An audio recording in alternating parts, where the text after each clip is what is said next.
ચાલો તો લાસ્ટ લેક્ચરની અંદર આપણે જે વિદ્યુત વિભાજનનો કોન્સેપ્ટ ચાલુ કર્યો તો જુદા જુદા વિદ્યુત વિભાજ્યના દ્રાવણોને વિદ્યુત વિભાજન કોષોમાં ભરી અને એનું વિદ્યુત વિભાજન કરીએ તો કેથોડ અને એનોડ ઉપર પ્રાપ્ત થતી નિપજો કઈ હોય તેના વિશે આપણે ચર્ચા કરી ગયા હતા.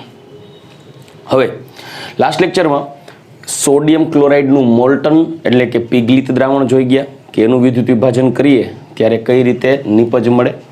પછી મંદ દ્રાવણ માટે વાત કરી ગયા NaClના અને NaClના સાંદ્ર જલીય દ્રાવણ બાબતે પણ ચર્ચા કરી ગયા કે તમને એનોડ અને કેથોડ પર પ્રાપ્ત થતી નિપજો કઈ હોય.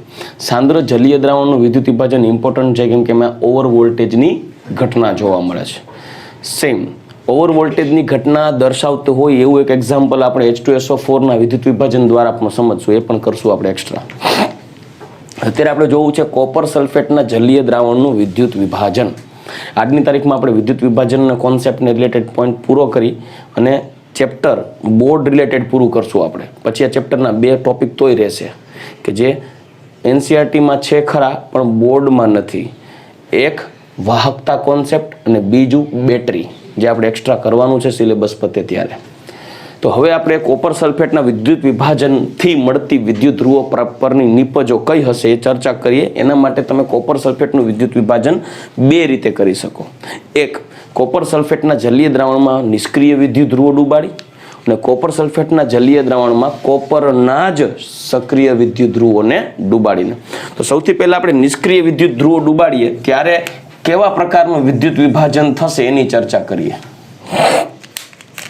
તો મારી પાસે એક વિદ્યુત વિભાજન કોષ છે, એની અંદર આપણે કોપરના નિષ્ક્રિય વિદ્યુત ધ્રુવો ડૂબાડીએ, કોપરના દ્રાવણ પહેલા ભરી દઈએ. એ દ્રાવણ હોય વાદળી કલરનું, ઘેરો વાદળી રંગ. આમાં ભરી દઈએ Cu+2 SO4 -2. રંગ કેવો છે? ઘેરો વાદળી જ કહેવાય ને, બ્લુ કલર. બરાબર, કોપર સલ્ફેટનો રંગ. હવે એની અંદર આપણે પ્લેટિનમના કે ગ્રેફાઇટના નિષ્ક્રિય વિદ્યુત ધ્રુવ ડૂબાડી દઈએ. ચલો આપણે પ્લેટિનમના નિષ્ક્રિય વિદ્યુત ધ્રુવ ડૂબાડીએ અને એમાંથી વિદ્યુત પ્રવાહ પસાર કરીએ. આને કહીએ બેટરીનો ધન છેડો, આ છે ઋણ છેડો. આ બનશે એનોડ ને આ બનશે કેથોડ. ચલો ક્લિયર. આ નિષ્ક્રિય વિદ્યુત ધ્રુવો છે, સાંભળજો. અને આ દ્રાવણ છે જલીય, CuSO4 નું જલીય દ્રાવણ, એટલે એમાં OH- વધારે હશે. જો તમને કોપર સલ્ફેટનું જલીય દ્રાવણ આપેલું છે, હવે રિડક્શન પોટેન્શિયલો વિશે આપણે ચર્ચા કરીએ તો જોજો. E0H+ થી H2 આ reduction potential 0.0 volt. E0 Cu+2 થી Cu રિડક્શન પોટેન્શિયલ +0.34 વોલ્ટ. હું બધું તમને સ્પેસિફાઈ કરી દઉં. E0 O2 થી H2O એટલે ન્યુટ્રલ થી -2 વાળો ઓક્સિજન બને ને, આ છે +1.23 વોલ્ટ. અને E0 S2O8 -2 થી SO4 -2 એટલે રિડક્શન પોટેન્શિયલ. SO4 -2 હોય તો SO4 -2 ના આ રિડક્શન પોટેન્શિયલ છે ને +1.96 વોલ્ટ છે. ચાલો આવું છે, બરાબર. હવે મુદ્દો એવો છે, પણ અહીંયા આપણે રિડક્શન પોટેન્શિયલ નથી જોવાનો, ઓક્સિડેશન પોટેન્શિયલ જોવાનો થશે ને. શું જોવાનું થાય? Oxidation potential. હવે જોઈએ આપણે આનું ઓક્સિડેશન કરવાનું થશે. શું કરવાનું? કેમ કે દ્રાવણમાં આ ઋણ વીજભરિત આયન સ્વરૂપે હશે. અત્યારે આપણે ખાલી કેથોડ બાબતે ચર્ચા કરીએ. તો આપણી પાસે કોપર આયન રિડક્શન કરવા માટે રેડી છે અને સામે કોણ છે? દ્રાવણનો H+. એઝ ઇટ ઇઝ અહીંયા SO4 -2 અને દ્રાવણનો OH-. અત્યારે ઓક્સિડેશન કરવા માટે રેડી કોણ છે? કોપર આયન અને H+ આયન, એક્વિયસ. તો મુદ્દો એ છે રિડક્શન કરવું છે કેથોડ ઉપર રિડક્શન થશે, કોનું રિડક્શન થાય? તો મેં કીધું જે સરળતાથી ઇલેક્ટ્રોનને આકર્ષતો હોય. તો જોવું પડે કેનું રિડક્શન પોટેન્શિયલ વધારે છે. તો કોપરનું રિડક્શન પોટેન્શિયલ હાઇડ્રોજનના રિડક્શન પોટેન્શિયલ કરતાં વધુ છે. તો રિડક્શન કેનું થવું જોઈએ? કોપરનું. તો પ્રશ્ન એવો થશે કે ભાઈ કોપરનું રિડક્શન પોટેન્શિયલ કોપરનું રિડક્શન પોટેન્શિયલ હાઇડ્રોજન કરતાં વધુ હોવાથી બહાર કોણ નીકળશે? Cu નું ને, એટલે Cu+2 નું રિડક્શન કેથોડ પર થશે. ચાલો રેડી? તો જોઈએ કેથોડ ઉપર થતી પ્રક્રિયા. Cu+2 aqueous +2 electron, it gives Cu solid. ચાલો હવે કઈ પ્રક્રિયા થઈ ગઈ? રિડક્શન. તો એનો મતલબ એમ કે રિડક્શન પ્રક્રિયામાં આ કોપર છે અહીંયા જમા થશે કે નહીં? હવે મુદ્દો આવે H2O અને SO4. તો આનું ઓક્સિડેશન પોટેન્શિયલ લઈએ ને, ઓક્સિડેશન પોટેન્શિયલ એટલે E0OH2O થી O2 થઈ જશે -1.23 વોલ્ટ અને E0SO4 -2 થી S2O8 -2 પર ડાયસલ્ફેટ આયન આમાં થઈ જશે -1.96 વોલ્ટ. મોટું કોણ? -1.23. એ મોટું થાય ને તો ઓક્સિડેશન એનું થવું જોઈએ. તો આમાં વિદ્યુત વિભાજન થઈ જશે પાણીનું. એટલે એનોડ ઉપર જે પ્રક્રિયા થશે એ જોઈએ. એનોડ ઉપર પાણીનું ઓક્સિડેશન થઈ જશે H2O એમાંથી, એટલે ઓક્સિડેશન થશે એટલે 2H પ્લસ બનશે 1/2 O2, 2 ઇલેક્ટ્રોન. આ થઈ જશે ઓક્સિડેશન અર્ધ પ્રક્રિયા. સરવાળો કરીએ તો Cu+2 aqueous plus H2O, it gives 2H plus 1/2 O2 Cu solid. આ પ્રક્રિયા થઈ ગઈ રેડોક્સ. તો આ પ્રક્રિયામાં કોપર બને કેથોડ પર અને ઓક્સિજન બને એનોડ પર. તો અહીંયા કોણ જમા થાય? અહીંયા સપાટી ઉપર કોણ જમા થશે? ધીમે ધીમે Cu ડિપોઝિટ. અને અહીંયાથી કોણ ઉત્પન્ન થશે? O2. તો ધીમે ધીમે અંતે દ્રાવણમાં કોણ બચે? તો જુઓ અહીંયાથી આ બહાર નીકળી જાય, આ રિડક્શન પામે અને અહીંયા ઓક્સિડેશન પામે. તો વધે કોણ?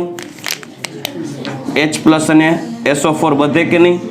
તો ધીમે ધીમે દ્રાવણમાં શું ઉત્પન્ન થાય? H2SO4.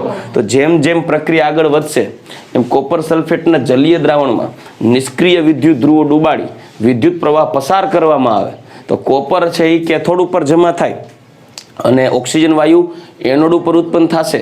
ધીમે ધીમે કોપર સલ્ફેટના દ્રાવણની સાંદ્રતા ઘટતી જાય, કેમ કે કોપર બહાર નીકળો ને.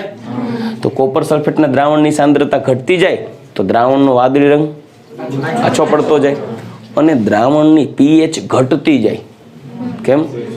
H2SO4 વધતું જાય ને, બરાબર? તો એ કહી શકાય ને કે ભાઈ પ્રક્રિયામાં આ કોષમાં, એટલે જ્યારે નિષ્ક્રિય વિદ્યુત ધ્રુવો ડૂબાડવામાં આવે ત્યારે આ કોષમાં ધીરે ધીરે CuSO4 નો ઘેરો વાદળી રંગ આછો પડતો જાય અને સમય સાથે H2SO4 નું નિર્માણ થશે અને pH ઘટશે. એટલે દ્રાવણ કેવું બનશે? એસિડિક. આમાં કોપર સલ્ફેટની સાંદ્રતામાં ઘટાડો થશે, દ્રાવણનો રંગ આછો પડશે. આવા પ્રશ્નો MCQમાં આવે. કોપર સલ્ફેટના વિદ્યુત વિભાજન કોષ માટે યોગ્ય વિકલ્પ પસંદ કરો. સુસંગત, સંગત વિધાન ને આવું વધારે આવે તો યોગ્ય સંગત કે અસંગત વિધાન પસંદ કરો. તેમાં પાછું ખાલી કોપર સલ્ફેટનું એક વિધાન નિષ્ક્રિય વાળું પકડે, એક સક્રિય વાળું પકડે કે આવું પૂછે. આપણે સક્રિય વાળું જોશું પણ પૂછાવું કે ભાઈ નિષ્ક્રિય વિદ્યુત ધ્રુવોની હાજરીમાં કોપર સલ્ફેટના દ્રાવણનો રંગ ઝાંખો પડે છે. નિષ્ક્રિય સક્રિય વિદ્યુત ધ્રુવોની હાજરીમાં કોપર સલ્ફેટના દ્રાવણનો રંગ ઝાંખો પડે છે. નિષ્ક્રિય વિદ્યુત ધ્રુવની હાજરીમાં કોપર સલ્ફેટનું વિદ્યુત વિભાજન કરવામાં આવે તો દ્રાવણની pH ઘટે છે. સક્રિય વિદ્યુત ધ્રુવોની હાજરીમાં કોપર સલ્ફેટના દ્રાવણનું વિદ્યુત વિભાજન કરવામાં આવે તો દ્રાવણની પીએચ વધે છે. સમજાઈ ગયું? સક્રિય માટે જોવાનું ને. પણ પ્રશ્ન હારો એક જ પ્રશ્ન 4 માર્કનો 2 કોર્સ આવડતા હોય તોય તો જ પતે કે, અને એ હરખા આવડતા હોય તો, અને એ થઈ ગયા પછી હું ખેલ નાખે છે ને એ પૂછે. એટલે સમજાઈ ગયું? એટલે આ બાય હાર્ટ હોવું જોઈએ. ગોઈખે ભેગું નહીં થાય, પ્રક્રિયા થાય તો જ ખબર પડશે આ ગયું ને આ વૈધું એટલે બનશે શું? H2SO4. કેમ કે પ્રક્રિયામાં 2 ઇલેક્ટ્રોનનો ફેરફાર થાય એટલે 2H+ કન્સિડર કરાય કે નહીં? બરાબર. એટલે ટૂંકમાં બનશે શું? અંતે H2SO4 બને અને પીએચ શું થાય? ઘટે દ્રાવણની. સમજાય ગયું? કેમ કે દ્રાવણ કેવું બનશે? એસિડિક. તો આ થઈ ગયું કોપર સલ્ફેટના વિદ્યુત ધ્રુવ, નિષ્ક્રિય વિદ્યુત ધ્રુવો ડુબાડી અને વિદ્યુત વિભાજન. હવે આપણે મુદ્દો જોઈએ સક્રિય વિદ્યુત ધ્રુવો ડુબાડીને. સક્રિય વિદ્યુત ધ્રુવ ડુબાડી. તો આ સક્રિય વિદ્યુત ધ્રુવ ડુબાડીને વિદ્યુત પ્રવાહ પસાર કરવામાં આવે એટલે કે જ્યારે વિદ્યુત વિભાજનની ઘટના કરવામાં આવે ત્યારે એક મુદ્દો ખાસ ધ્યાન રાખવાનો છે. સક્રિય વિદ્યુત ધ્રુવોમાં કોપરના જ વિદ્યુત ધ્રુવ ડુબાડવાના. જો તમે કોપર સિવાયના વિદ્યુત ધ્રુવ નાખશો ને તો વિદ્યુત રાસાયણિક પ્રક્રિયાઓ મનસે કામ કરવા, અને એકનો એક કોષ એનોડ થાય ને એની જ ઉપર બીજો કેથોડ થઈ જાય એટલે કોષ ના થાય, પ્રક્રિયા ના થાય. એટલે સક્રિય વિદ્યુત ધ્રુવ ડુબાડો તો જે વિદ્યુત વિભાજ્યનું દ્રાવણ હોય ને એનો જ અનુવર્તી એનોડ અને કેથોડ વાપરવો.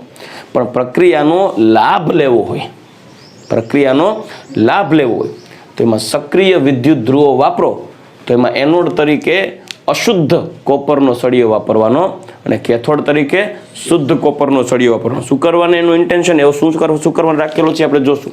પણ જો સક્રિય વિદ્યુત ધ્રુવ ડુબાડો તો એનોડ તરીકે કોને રાખવાનો છે? કોપરનો અશુદ્ધ સળિયો, જેમાં અશુદ્ધિ હોય. અને કેથોડ તરીકે કોને રાખવાનો? કોપરનો શુદ્ધ સળિયો એટલે પ્યોર. અને હવે વિદ્યુત વિભાજન કોષની રચના કરીએ આપણે. એમાં આપણે ડુબાડી દઈએ કોપર સલ્ફેટનું દ્રાવણ Cu+2 aqueous SO4 -2 aqueous. ચાલો રેડી. અહીંયા આપણે કોપરના વિદ્યુત ધ્રુવો ડુબાડી દઈએ.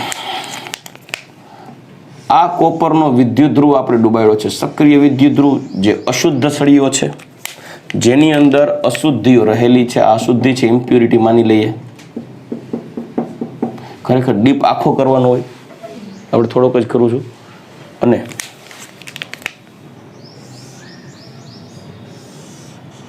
આ છે પ્યોર કોપર, આ છે ઇમ્પ્યોર કોપર, અને આ જે છે એ છે ઇમ્પ્યુરિટી, અશુદ્ધિ. ઓલમોસ્ટ ઇમ્પ્યુરિટી કઈ હોય? Ag, Au, Pt. આ બધી ઇમ્પ્યુરિટી હોય એની અંદર, અશુદ્ધિઓ. કોપર સલ્ફેટનું દ્રાવણ. આ રિએક્શન તમે ચેપ્ટર નંબર 6 માં જોશો, કોપરના શુદ્ધિકરણમાં. અને અહીંયાથી વિદ્યુત જથ્થો પસાર કરીએ. આ ધન છેડો, આ ઋણ છેડો. આ બનશે એનોડ, આ બનશે કેથોડ. તો શું થશે? જ્યારે વિદ્યુત પ્રવાહ પસાર કરવામાં આવશે ને ત્યારે ધીમે ધીમે આ કોપરનો સક્રિય વિદ્યુત ધ્રુવ રાસાયણિક પ્રક્રિયામાં ભાગ લેશે. સક્રિય વિદ્યુત ધ્રુવ રાસાયણિક પ્રક્રિયામાં ભાગ લેશે ને એટલે અહીંયાથી માનો કે કોઈ કોપરનો ઘટક કણ ઓક્સિડાઇઝ થઈને દ્રાવણમાં આવે છે એટલે શું બનશે? Cu+2 aqueous. ત્યારે કઈ પ્રક્રિયા થશે? કઈ પ્રક્રિયા થઈ કહેવાય? ઓક્સિડેશન. કેમ કે એને 2 ઇલેક્ટ્રોન ગુમાવ્યા હોય ને. ઓકે. તો એનોડ ઉપર કઈ પ્રક્રિયા થઈ? તો કે Cu સોલિડ જે કેવો હતો? ઇમ્પ્યોર હતો કે નહીં? એ ઓક્સિડાઇઝ થઈ Cu+2 aqueous બનાવે અને 2 ઇલેક્ટ્રોન ગુમાવે. દ્રાવણનો રંગ ઘેરો વાદળી જ હતો કેમ કે એ પણ કોપર સલ્ફેટનું જ સોલ્યુશન છે. આ કઈ પ્રક્રિયા થઈ ગઈ? ઓક્સિડેશન, અર્ધ પ્રક્રિયા. હવે આપણે કેથોડ ઉપર પ્રક્રિયા જોવી છે જે થઈ જશે રિડક્શન પ્રક્રિયા. હવે શું થશે? તો કે દ્રાવણમાં ઓલરેડી ઇલેક્ટ્રોન આવ્યો. હવે H2O તો હોય જ કેમ કે જલીય દ્રાવણ છે, પણ H2O માં ક્યાં હાઇડ્રોજનનું રિડક્શન થવાનું છે? કેમ કે રિડક્શન પોટેન્શિયલ કેનો વધારે? કોપર અહીંયા જોઈ ગયા ને, કોપરનો રિડક્શન પોટેન્શિયલ હાઇડ્રોજન કરતા વધારે છે, એટલે હાઇડ્રોજનનો વારો નહીં આવે. હાઇડ્રોજનનો વારો આદિ સુધી આવ્યા, સોડિયમ ને એ બધે હતા ત્યારે, ત્યાં હાઇડ્રોજન ને ઘી કેળા હતા. કોપર આવ્યો ત્યારે ખબર પડી કે હાઇડ્રોજન ક્યાં, તો આપા જીરો રાખ્યું તોય ભેગું નથી થતું. બરાબર. તો અહીંયા Cu+2 જે છે એ કેવો છે? પ્યોર ફોર્મમાં, એટલે કે સોરી પ્યોર ફોર્મ કહેવાય ગયો. Cu+2 છે, એક્વિયસ ત્યાં હતો ઓલરેડી. બરાબર. અને આ જે કોપર નીકળ્યો એ કોપર ઓલો રેડ કોપર હતો. બરાબર. Cu+2. હવે એ જે છે આ Cu એ શું કરશે? 2 ઇલેક્ટ્રોનનો સ્વીકાર કરશે. એટલે આ કોપર અહીંયા આવી જાય કે નહીં, ડિપોઝિટ થાય. આ કોપર અહીંયા આવ્યો ત્યારે આ કોપર અહીંયા જમા થશે દ્રાવણમાંનું. એટલે શું બનાવશે? Cu solid. આ થઈ ગઈ રિડક્શન અર્ધ પ્રક્રિયા. કરીએ બેનો સરવાળો તો સામ સામે એક સરખા જે છે એ ઉડી જશે. તો અહીં બચશે શું? Cu સોલિડ જે હતો ઇમ્પ્યોર, એમાંથી બની જાય Cu સોલિડ, એ હોય પ્યોર, કેમ કે શુદ્ધ સ્વરૂપે જેને ચોટે ને આ પ્યોર. તો ટૂંકમાં આનો બેનિફિટ શું થયો? તો કે તમે જો ધાતુના સક્રિય વિદ્યુત ધ્રુવો ડૂબાડો અને વિદ્યુત પ્રવાહ પસાર કરો તો ઇમ્પ્યોર કોપર પ્યોર કોપરમાં રૂપાંતરિત થાય. એ કે સર આપણે એવું નથી કરવું, મારે અહીંયા પ્યોર કોપર રાખવો અને અહીંયા ઇમ્પ્યોર રાખવો, તો શું પ્રક્રિયા થાય? કોપરને ક્યાં ખબર હે કે પ્યોર હે કે ઇમ્પ્યોર હે? તમે કોપર અહીંયા શુદ્ધ રાખો અને અહીંયા અશુદ્ધ રાખો, રિએક્શન તો તોય થવાની, કેમ કે ઓક્સિડાઇઝ તો કોપરને થવાનું છે. તો હવે અશુદ્ધ હોય તો અશુદ્ધ કોપરમાં કોપરનો કણ પોતે તો ચોખ્ખો હોય ને, એમાં ભેગી ઇમ્પ્યુરિટી ભળેલી હોય એ પ્રક્રિયા ન કરે. કે શુદ્ધ હોય તો શુદ્ધ કોપર પ્રક્રિયામાં ભાગ લેવાનો ને. તો જો અહીંયા શુદ્ધ કોપર રાખશો ને અહીંયા શુદ્ધ રાખશો તો કેવું થશે ખબર? ઉલટાનો શુદ્ધ કોપર ઓક્સિડાઇઝ થઈને ખવાઈ જાય અને અશુદ્ધ કોપરમાં કોપર ચોંટી અને અશુદ્ધ કોપરનો સળિયો જાડો થતો જાય. એટલે ઓવરઓલ તમે અશુદ્ધ કોપરની અશુદ્ધિમાં વધારો કરો છો. એટલે અમુકનો અશુદ્ધ તો હતો પણ ભેગો શુદ્ધ નહીં એમાં ચોંટાડ્યો. સમજાઈ ગયું કે નહીં? ઉલટાની નુકસાની કરી. પ્રક્રિયા એવી કરે જેનો ફાયદો થાય. તો આપણે શું કરાય? આ જ પ્રક્રિયા કરવી હોય, અશુદ્ધને એનોડ અને શુદ્ધને કેથોડ બનાવો તો અશુદ્ધ કોપરના સળિયામાંથી જે કોપરના ઘટક કણો છે ને એ બહાર નીકળી જાય અને એ અહીંયા જમા થઈ જશે કે નહીં? એટલે જો અહીંયા અશુદ્ધિ હતી કે નહીં? એક અશુદ્ધિ હતી પણ કોપર નીકળી ગયો તો અશુદ્ધિનો સપોર્ટ નીકળી ગયો તો અશુદ્ધિ ક્યાં આવશે? તળિયે. તો સમયની સાથે જેમ જેમ કોપર દ્રાવણમાં ભળતો જાય કોપર આયન, એમ એ શુદ્ધ સ્વરૂપે આગળ શિફ્ટ થતો જશે, ડિપોઝિટ થતો જશે અહીંયા. સમજાઈ ગયું કે નહીં?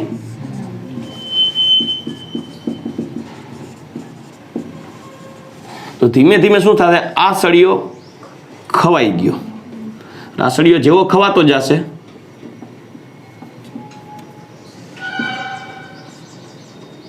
બરાબર, તો અહીંયા શું થશે? પાત્રમાં તળિયે આ અશુદ્ધિ જમા થશે કે નહીં?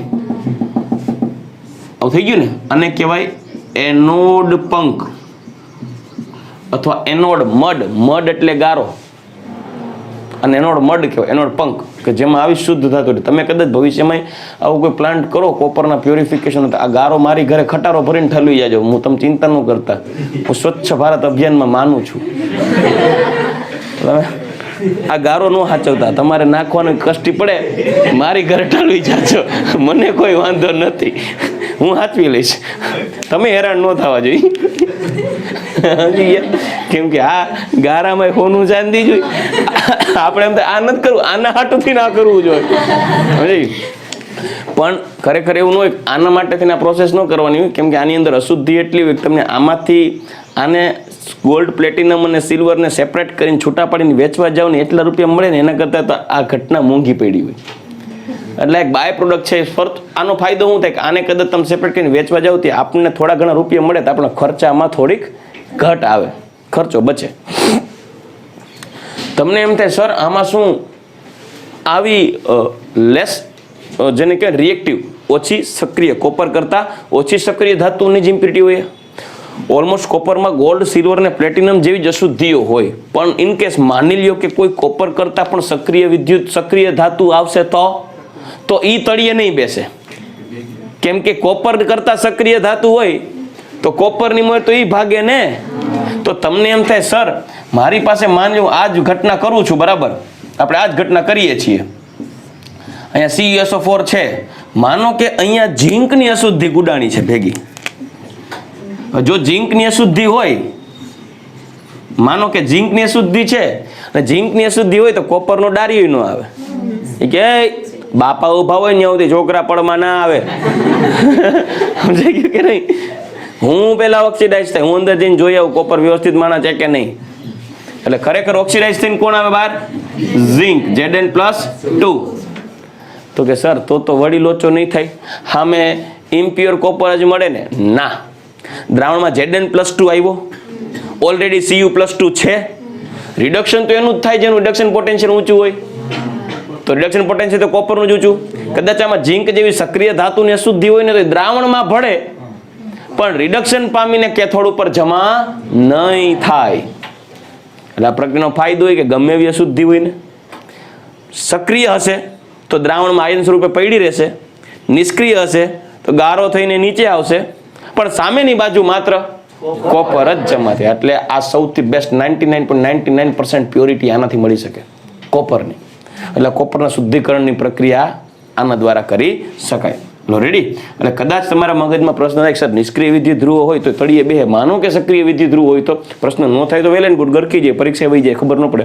પણ માનો કે સક્રિય વિદ્યુત ધ્રુવનો સક્રિય ધાતુ કોઈ એકાદી હોય તો શું ઈ સામે ચોટી જાય? ના, ઈ નો ચોટે. ઈ ઓક્સિડાઇઝ જરૂર થાય, એનો પંક સ્વરૂપે ના આવે, દ્રાવણમાં ઓક્સિડાઇઝ થઈને આવે ખરા, કેમ કે કોપર પહેલા એનો થઈ જાય, પણ ઈ પોતે રિડક્શન પામીને સામે નહીં પહોંચે, કેમ કે દ્રાવણમાં કોપર આયન અવેલેબલ છે. કોપર હાઇડ્રોજનનો વારો નથી આવવા દે તો સક્રિય ધાતુ આયનનો થોડી આવવા દે. સમજાય છે? એટલે આવી પ્રક્રિયા હોય તો આવું થાય ખરા. તો આ થઈ ગઈ સક્રિય. હા, ત્યારે ZnSO4 બને, ઝિંક સલ્ફેટ બને, રાઈટ, બરાબર. કેમ કે જો કોપર આયન વયો ગયો તો એની સામે ઝિંક સલ્ફેટ બની ગયો હોય. ઝિંક સલ્ફેટ કલરલેસ છે, પણ ઝિંક હોય તોની વાત છે ને, એ હોય નહીં. પણ આપણા મગજમાં જો પ્રશ્ન આવે તો એનું નિવારણ મેં કીધું. કોપરમાં ઝિંકની ઇમ્પ્યુરિટી ન હોય. સમજાઈ ગયું? સૌથી વધારે ઇમ્પ્યુરિટી આ મેટલ્સની જ હોય. હવે આ પ્રક્રિયા થઈ તો શું આ પ્રક્રિયામાં દ્રાવણનો ઘેરો વાદળી રંગ દૂર થાય? કેમ ન થાય? કોપર તો ચોટી ગયો સામે, તો સામે આવ્યો તે. એટલે આ પ્રક્રિયા સક્રિય વિદ્યુત ધ્રુવોની હાજરીમાં જ્યારે વિદ્યુત વિભાજન કરવામાં આવે ને ત્યારે કોપર સલ્ફેટના દ્રાવણની સાંદ્રતામાં કોઈ ફેરફાર ન થાય અને એના ઘેરા વાદળી રંગમાં કોઈ ફેરફાર ન થાય, દ્રાવણની pHમાં કોઈ ફેરફાર નહીં થાય. એટલે ધ્યાનમાં રાખો, બરાબર. આ પ્રક્રિયામાં CuSO4 ના દ્રાવણની સાંદ્રતામાં કે pHમાં કે દ્રાવણના રંગમાં કોઈ જ ફેરફાર થતો નથી. માત્ર એક ફેરફાર થાય. સક્રિય વિદ્યુત ધ્રુવ પૈકી અશુદ્ધ કોપરનો સળિયો અશુદ્ધિ દૂર થઈ ખવાઈ જાય અને શુદ્ધ કોપરના સળિયાનું વજન શુદ્ધ કોપર જમા થવાથી વધી જાય. એટલે અશુદ્ધ સળિયો ખવાઈ જાય અને શુદ્ધ કોપરના સળિયાનું વજન વધે. રેડી? અને પાત્રમાં જે તળિયે જમા થયેલ અશુદ્ધિ છે, અશુદ્ધ ધાતુના ઘટકણો છે, એને કહેવાય એનોડ મડ અથવા એનોડ પંખ. રેડી? યાદ રાખવાનું છે. આ જ્યારે સક્રિય વિદ્યુત ધ્રુવ વાપરો ત્યારે થતી પ્રક્રિયા, જ્યારે આ નિષ્ક્રિય વિદ્યુત ધ્રુવ વાપરો ત્યારે જોજો ત્યારે એના દ્રાવણની pHમાં ફેરફાર થાય. જો એને હોય એટલું સાંદ્ર દ્રાવણ લીધું ને ત્યારે દ્રાવણ બેઝિક થયું, pH વધી ગઈ હતી. અને કોપર સલ્ફેટના દ્રાવણમાં દ્રાવણ એસિડિક થઈ ગયું, pH ઘટી ગઈ હતી. એટલે આડાવડું ન થાય. ટાણે તમને યાદ હશે, સારું ક્યાંક pH વધી હતી ને ક્યાંક ઘટી હતી. NaCl સાંદ્ર દ્રાવણમાં pH વધી અને કોપર સલ્ફેટના દ્રાવણમાં pH ઘટી ગઈ. હવે આપણે ખાલી H2SO4 નું વિદ્યુત વિભાજન કરીએ. H2SO4 sulphuric એસિડનું. ચલો હવે નેક્સ્ટ મુદ્દો જોઈએ. સલ્ફ્યુરિક એસિડના સાંદ્ર દ્રાવણ અને સલ્ફ્યુરિક એસિડના મંદ દ્રાવણનું વિદ્યુત વિભાજન કેવી રીતે કરવું. સલ્ફ્યુરિક એસિડનું પહેલા આપણે મંદ દ્રાવણ લઈએ. મંદ સલ્ફ્યુરિક એસિડનું દ્રાવણ વિદ્યુત વિભાજન કરીએ. અહીંયા આપણી પાસે છે H+, અહીંયા છે SO4-2, પણ દ્રાવણમાં તો OH- પણ હોય. 3 આયનો થયા. H2O નો H+ અને H2SO4 નો H+ હોય તો H+ જ, એટલે એમાં તો કોઈ નાતમાં ડખો નહીં થાય. હું જાઉં બે એક જ છે. વિદ્યુત ધ્રુવો ડુબાડીએ, એટલે પ્લેટિનમના વિદ્યુત ધ્રુવો ડુબાડીએ આપણે, નિષ્ક્રિય વિદ્યુત ધ્રુવો. Platinum cathode, platinum anode. તો હવે આની અંદર H2SO4 નું જો દ્રાવણ ભરી દઈએ તો દ્રાવણમાં આ એનોડ છેડો, કેથોડ છેડો H+, H+, પૈકીનો SO4-2 અને OH-. ચાલો E0 રિડક્શન્સની વાત કરીએ તો E0 H+ થી H2 0.0 વોલ્ટ. E0 બસ H+ ની જ જરૂર છે. જ્યારે E0 ઓક્સિડેશનની વાત કરીએ, ઓક્સિડેશન પોટેન્શિયલ, તો E0 ઓક્સિડેશન માટે SO4-2 થી S2O8-2 એ થાય છે -1.96 વોલ્ટ E0, અને H2O થી O2 -1.23. જોજો આ ઓક્સિડેશન પોટેન્શિયલ છે. રિડક્શન પોટેન્શિયલ આમ ઊંધું થાય અને અહીંયા પ્લસ થઈ જશે. તો મંદ છે એટલે ઓલરેડી OH વધુ હશે. મંદ છે, મંદ I વધુ જ હોય. જો કે અહીં કોઈ ઇશ્યુ નથી, H+ તો આનું છે, આનું પ્રમાણ ઓછું હશે. ચાલો તો હવે રિડક્શનની વાત કરીએ તો H2SO4 નું રિડક્શન કરવા માટે કેથોડ ઉપર કોણ અવેલેબલ છે? H+. એમાં તો કોઈ ટેન્શન જ નથી, H+ સીધું જોઈન્ટ થઈ શકશે. એટલે કેથોડ ઉપર થતી પ્રક્રિયામાં જોઈએ તો H2O, H+ રિડક્શન પામશે ને, H2O એમાંથી બનશે 2H+, plus sorry 2 electron, 2 H2O, it gives H2 plus 2OH minus. આવું થઈ ગયું ને, કઈ પ્રક્રિયા થઈ ગઈ? રિડક્શન. ચલો H2SO4 નું સાંદ્ર દ્રાવણ છે ને, તો H2SO4 માં તો H+ પણ અવેલેબલ હોય, એટલે તમે આને આમ પણ લખી શકો છો. સોરી, મંદ દ્રાવણ છે એમ, સોરી, પણ H+ ની સાંદ્રતા વધારે હોય એટલે ક્યારેક તમને આવું પણ જોવા મળે તો કોઈ ખોટું નથી, આવું લખેલું હોઈ શકે. ચાલો હવે એનોડ ઉપર પ્રક્રિયા જોઈએ. તો એનોડ ઉપર ઓક્સિડેશનની વાત કરીએ તો 2 આયનો અવેલેબલ છે. એક SO4-2 કે હું એનોડ બાજુ જાઉં, અને OH- કે હું કેથોડ બાજુ જાઉં, કેમ કે એનોડ બાજુ કે જેને ધન ધ્રુવ બાજુ આકર્ષાવવાનું છે. તો અહીંયા તો એક ફિક્સ છે, H+ તો અહીંયા આકર્ષાવવાનો જ છે, ફાઇનલ છે. મુદ્દો આ બેયનો છે, કોણ જાય? તો અહીંયા ઓક્સિડેશન પોટેન્શિયલ જેનું વધારે હોય એ જાય. તો આનું ઓક્સિડેશન પોટેન્શિયલ વધારે છે ને પાછી સાંદ્રતા વધુ છે, આ સરળતાથી અહીંયા જોઈન્ટ થશે કે નહીં? બરાબર. તો ઓક્સિડેશન કેનું થશે? પાણીનું. એટલે H2O, it gives 2H+ plus 1/2 O2, બરાબર, પ્લસ 2 ઇલેક્ટ્રોન. આ પ્રક્રિયા થઈ ગઈ ઓક્સિડેશન. તો ઓવરઓલ જે રેડોક્સ થશે ને, એ રેડોક્સ પ્રક્રિયા પાણીનું જ વિદ્યુત વિભાજન થશે ઓવરઓલ. એટલે કે H2O, it gives H2 plus 1/2 O2 gas. બરાબર. આ લિક્વિડ. આ ક્યાં મળશે? કેથોડ ઉપર. આ ક્યાં મળશે? એનોડ ઉપર. અહીંયાથી કોણ જશે? O2. અહીંયાથી કોણ જશે? H2. પણ જો સાંદ્ર દ્રાવણ લેવામાં આવે, કેવું દ્રાવણ? સાંદ્ર દ્રાવણ. તો સાંદ્ર દ્રાવણ લેવામાં આવે ને ત્યારે ઓવર વોલ્ટેજની ઘટના થશે. કેમ કે આ બેયનો ગેપ કંઈ એટલો બધો ન કહેવાય જેટલો હાઇડ્રોજન ને સોડિયમમાં આવે. એટલે આમાં વધારે ઓવર વોલ્ટેજ થશે ને, એટલે આમાં H2O ને બદલે સલ્ફેટ ઓક્સિડાઇઝ થશે.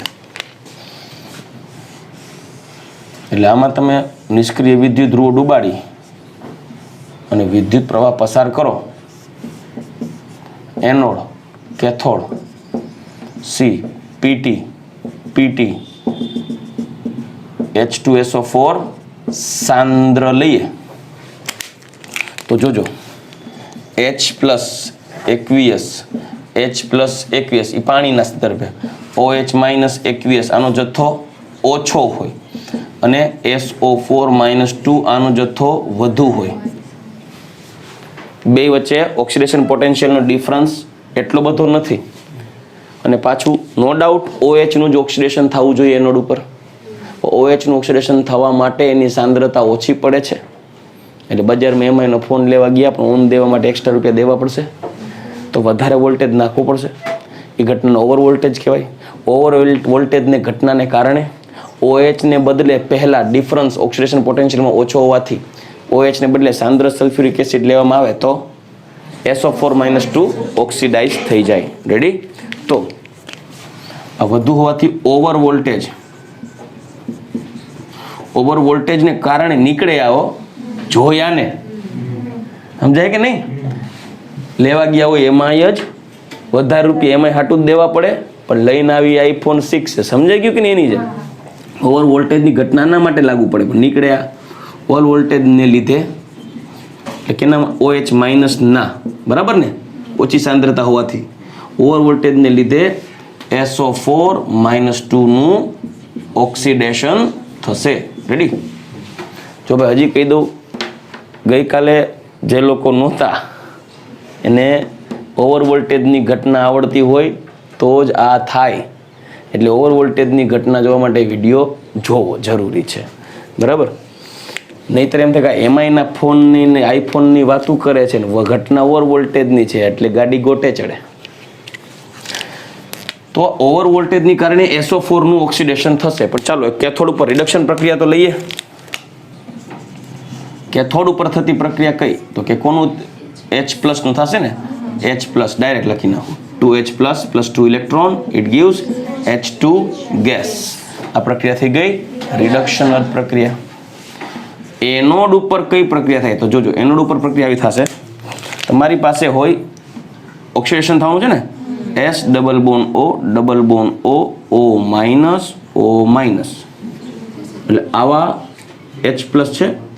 હવે જુઓ, એમાંથી આના 2 મોલ પ્રક્રિયામાં ભાગ લઈ લેશે. કેટલા? 2. એમાંથી બનશે OS double bond O sorry અહીંયા OS double bond O minus. સમજાઈ ગયું? એટલે ખરેખર શું છે, આવા સામે આવા 2 સ્પીસીસ ભેગા થયા.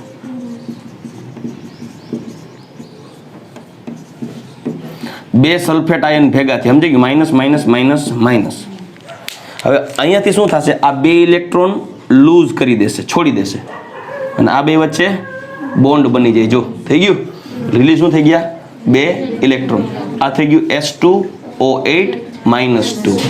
એટલે ખરેખર તમે જોશો ને તો અહીંયા વીજભારના સંદર્ભે વાત કરો ને તો આ છે SO4 માઇનસ 2 થઈ ગયું કે નહીં? તો બે ના થઈને ટોટલ નેગેટિવ ચાર્જ છે -4. તો આ -4 પૈકી આ છે -2. 2 ઇલેક્ટ્રોન લૂઝ કરી દીધા ને. સમજાઈ ગયું કે નહીં? તમને એમ થાય સર ઓક્સિડેશન આંક તો બેમાં સલ્ફરનો 6 જ રહ્યો. જો બેમાં સલ્ફર +6 છે, ઓક્સિડેશન આંકના સંદર્ભે તમને કેમ થાય કાંઈ નથી થયું, પણ ખરેખર ઓક્સિડેશન સલ્ફરનું નથી થયું, ઓક્સાઇડમાંથી પેરોક્સાઇડ થયો. એટલે ધ્યાનમાં રહ્યું, O-2 માંથી O-1 માં જાય છે. સમજાય કે નહીં? પર ડાયસલ્ફેટ બન્યું, પર ડાયસલ્ફેટ એટલે 2 ઓક્સાઇડ પૈકીના 2 પેરોક્સાઇડ થઈ ગયા. સમજાય કે નહીં? એટલે ખરેખર આ પ્રક્રિયા ઓક્સિડેશન અર્ધ પ્રક્રિયા થઈ ગઈ કે નહીં? એટલે એમાં SO4 -2 માંથી શું રૂપાંતરિત થઈ ગયું? H2O8 -2. એટલે એનોડ પર SO4 -2 નું H2O8 -2 માં થતા ઓક્સિડેશનમાં સલ્ફરનો ઓક્સિડેશન આંક +6 જ રહે છે. એટલે ઘણી વખત એમ થાય સર આમાં ક્યાં ઓક્સિડેશન થયું? સલ્ફર તો +6 નો 6 જ છે, પણ મેં ક્યાં કીધું કે સલ્ફરનું ઓક્સિડેશન થયું? મેં શું કીધું? સલ્ફેટનું ઓક્સિડેશન થયું, પર ડાયસલ્ફેટ બની ગયો છે. કેમ કે જેમાં, કારણ કે તેમાં 2 O-2 આયનો હોય ને જી, એટલે 2 ઓક્સાઇડ આયનો, તેમાં 2 ઓક્સાઇડ કે જે શું હોય O-2 હોય કે નહીં, આયનો ઓક્સિડાઇઝ થઈ એટલે કે 2O - 2 હોય ને એ શું બની જાય O2 - 2 એટલે કે પેરોક્સાઇડમાં ઓક્સિડાઇઝ થાય છે. એટલે એમ થાય કે સર આ સલ્ફરનું તો ઓક્સિડેશન ક્યાં થયું? તો સાચી વાત છે, સલ્ફરનું ઓક્સિડેશન નથી થયું, સલ્ફેટનું થયું. એટલે આ O છે ને એ બે ઇલેક્ટ્રોન ગુમાવી દીધા જો.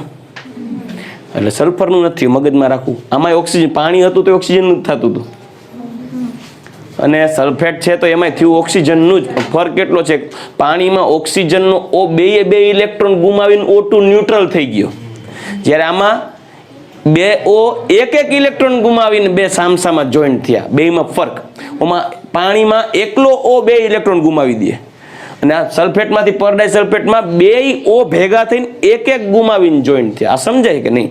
તો આ પ્રક્રિયા થઈ ગઈ H2O સલ્ફ્યુરિક એસિડના સાંદ્ર દ્રાવણમાં થતું વિદ્યુત વિભાજન. હજી એક એક્ઝામ્પલ દઉં. માની લો કે તમને એમ કે ભાઈ KHF2 નું વિદ્યુત વિભાજન કરવામાં આવે તો એનોડ ઉપર કે કેથોડ ઉપર થતી પ્રક્રિયાઓની નિપજ કઈ? તો એનોડ ઉપર ને કેથોડ ઉપરમાં, કેથોડ ઉપર કોણ મળવું જોઈએ? હાઇડ્રોજન મળે, કેમ કે કે અને H માં તો કે તો વારો જ ના આવે, અને એનોડ ઉપર તો ફિક્સ ફ્લોરિન જ મળશે. તમે હોલ હેરાઉલ્ટ પદ્ધતિમાં ખ્યાલ હોય તો CaF2 નાખો છો તો એ એમ કે છે ગલન બિંદુ નીચું લાવે. શું કામે? કારણ કે હું એક જસ્ટ હિન્ટ આપું, Al2O3 હોય ને એમાંથી Al+3 O - 2 સેપરેટ કરવા બહુ અઘરા. એનું વિદ્યુત વિભાજન કરવું અઘરું, કેમ કે આ સહસંયોજક પ્રબળ સહસંયોજક બંધથી જોડાયેલા હોય. એટલે શું કરે, જો તમે એમાં CaF2 નાખો ને CaF2 તો આ ફ્લોરિન છે ને AlF3 માં કન્વર્ટ થઈ જાય, AlF3 માં. એટલે હવે એલ્યુમિનિયમના ટ્રાયફ્લોરાઇડમાં આના કરતા બંધની લાક્ષણિકતા પ્રબળતા ઓછી હોય, એટલે આનું સરળતાથી વિદ્યુત વિભાજન થઈ શકે અને Al+3 ઓક્સિડાઇઝ થાય, રિડ્યુસ થઈ શકે. સમજાઈ ગયું? પણ એ ઇન્ટરમીડિયેટ મિકેનિઝમ આવી છે કે Al2O3 માં આપણે એમ થાય સરસ AlF3 CaF2 કે Na3AlF6 ક્રાયોલાઇટ ઉમેરી, એ શું કહેતો કે ભાઈ ગલન બિંદુ નીચું લઈ આવે એક લેવલ સુધી લિમિટેશન. ગલન બિંદુ નીચે કેવી રીતે શું કરે? તો કે અંદર જાય ને ત્યારે પહેલા સબસ્ટિટ્યુશન કરાવે, AlF3 બનાવે, એટલે એલ્યુમિનિયમ રિડ્યુસ થઈ જાય. હવે સામે ફ્લોરિન અને ઓક્સિજનની વાત આવે. ફ્લોરિન અને ઓક્સિજન, કેમ કે ઓલું આ ઓક્સિજન તો CaO માં કન્વર્ટ થયું એટલે એ આયોનિક લાક્ષણિકતા વધારે હોય કેલ્શિયમ ઓક્સાઇડમાં, એટલે એનું વિદ્યુત વિભાજન થઈ શકશે. તો એમાંથી ઓક્સિજન અને ફ્લોરિનમાં પાછું ઓક્સિડેશન પોટેન્શિયલ છે એ ઓક્સિજનનું વધી જાય ફ્લોરિન કરતાં. ફ્લોરિન ઇલેક્ટ્રોન ગ્રાહ્યતા વધુ હોય ને, ઓક્સિડેશન રિડક્શન પોટેન્શિયલ સૌથી વધુ ફ્લોરિનનું, તો સૌથી ઓછો ફ્લોરિનનો થાય ને ઓક્સિડેશન પોટેન્શિયલ. તો અહીંયા ફ્લોરિન આવ્યો એલ્યુમિનિયમને કાઢવા, ઓક્સિજન વહી ગયો કેલ્શિયમ સાથે, પછી ત્યાં હવે ઓક્સિડેશન કરવાની વાત આવી તો એમાં ઓક્સિડેશન પાછું ઓક્સિજનનું થાય, કેમ કે એનું ઓક્સિડેશન પોટેન્શિયલ વધી જાય. એટલે કેલ્શિયમ કે મારું શું, તો કે ઉભો રહે, હું નવરો પડ્યો, એલ્યુમિનિયમ વયો ગયો, એટલે પાછો CaF2. હવે સમજાઈ ગયું? એમ કરીને એલ્યુમિનિયમ ને ઓક્સિજનને કાઢે છે. આ CaF2 અંદર ફૂટ પડાવે, ફ્લોરિન ઓક્સિજનને કાઢી મૂકે, તગડે એલ્યુમિનિયમ આરે જોડાય, ઓક્સિજન કેલ્શિયમ આરે જોડાય. એલ્યુમિનિયમ ને ઓક્સિજનને બેયનેથી મજા આવી, પણ ના, જ્યારે વિદ્યુત જથ્થો પસાર થાય તે ખબર પડે એલ્યુમિનિયમનો કોઈ હાથ ન પકડે. પેલા ઓક્સિજન પકડીને બેઠો હતો, એલ્યુમિનિયમ વહી ગયો, ઓક્સિજન કે હાય એલ્યુમિનિયમનો શિકાર થઈ ગયો, કેલ્શિયમ કે કેમ તારો વારો. પછી ઓક્સિજન ઓક્સિડેશન પોટેન્શિયલ વધી ગયો, જ્યારે ઓક્સિજન એમ થાય ને કે હવે ફ્લોરિન જાહે જો એલ્યુમિનિયમ નીકળો, એટલે પણ ખરેખર ઓક્સિડેશન પોટેન્શિયલ કેનો વધારે હોય? ઓક્સિજનનું. એટલે ઓક્સિજન નીકળી જાય, પાછો CaF2 હતો એમ નમ થઈ જાય. એટલે CaF2 ક્યાંય પ્રક્રિયામાં ભાગ લીધો એક રીતે જુઓ તો નહીં. તો આ રીતે હોલ હેરાલ્ડ પદ્ધતિમાં પણ વિદ્યુત વિભાજનની ઘટના થાય. હોલ હેરાલ્ડ પદ્ધતિમાં કેથોડ ઉપર કોણ ઉત્પન્ન થાય? એલ્યુમિનિયમ, અને એનોડ ઉપર ઓક્સિજન, પણ સાથે CO2 અને CO.